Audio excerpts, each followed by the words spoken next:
మీకందరికీ విజ్ఞప్తి చేస్తున్నా, ప్రజలకు విజ్ఞప్తి చేస్తున్నా, జవాబుదారీతనంగా పనిచేస్తాం. ఈ రోజు నేను తయారు చేసే విజన్ 4.0 విజన్ వర్షన్ 1. ఈ వర్షన్ 1 2047కి ఇస్తాం. ఎవ్రీ ఇయర్ మళ్ళా మారిన పరిస్థితులకు అనుగుణంగా వర్షన్లు మారుతూ ఉంటాయి.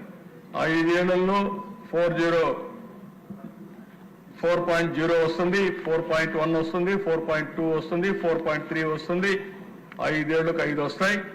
5 చేసిన తర్వాత ఎవ్రీ ఇయర్ ప్రజలకు మళ్ళా చెప్తాం, మీరు ఇది చెప్పాం, ఇది మేము చేశాం.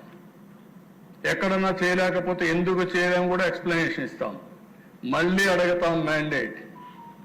మళ్ళీ నా 5వసారి ముఖ్యమంత్రులు అయ్యి మనం అందరం మళ్ళా తిరిగి వచ్చి విజన్ 5.0 తీసుకొస్తాం. 2047 వరకు ఇప్పుడు మీరు చూస్తే గుజరాత్లో మీరు చూశారు, 30 ఏళ్లుగా ఒకే పార్టీ ఉంది, బీజేపీనే ఉంది అక్కడ. లేకపోతే చాలా రాష్ట్రాల్లో మొన్నే హర్యానాలో 3 సార్లు వాళ్ళే గెలిచే పరిస్థితికి వచ్చారు. మనం ప్రజల కోసం పనిచేసి ప్రజలను కన్విన్స్ చేసి మన ప్రవర్తన వల్ల మన పనుల వల్ల ప్రజలకు గాని చైతన్యవంతులు చేయగలిగితే, ప్రజల్ని మోటివేట్ చేయగలిగితే, ప్రాపర్గా చెప్పగలిగితే ఎప్పుడు ఉంటారు.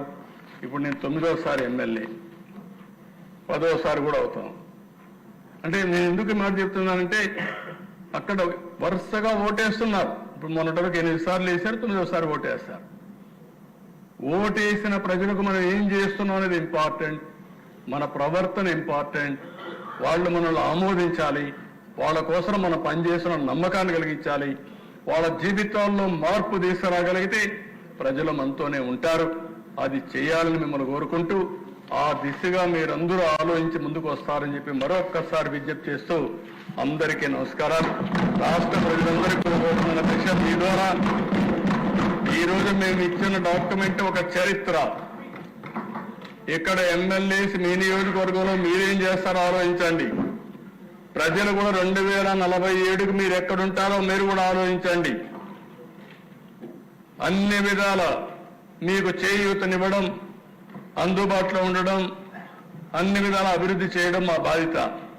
చేసినప్పుడు మీరు కూడా భాగస్వాములయ్యి మీరు కూడా చర్చించుకుని మీరు కూడా తదనుగుణంగా ప్రణాళికలు తయారు చేసుకుంటే మీరు కూడా పైకి వచ్చే అవకాశం ఉంటుంది.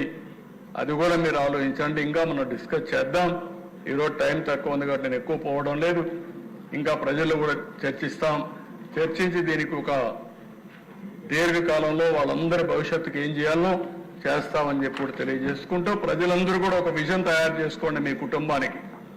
2047కు మా కుటుంబం ఇక్కడ ఉండాలి అని మీరు ఒక ఆలోచన చేయండి. ఆ ఆలోచన చేయగలిగితే అది వినూత్నమైన మార్పులు తీసుకొస్తుంది.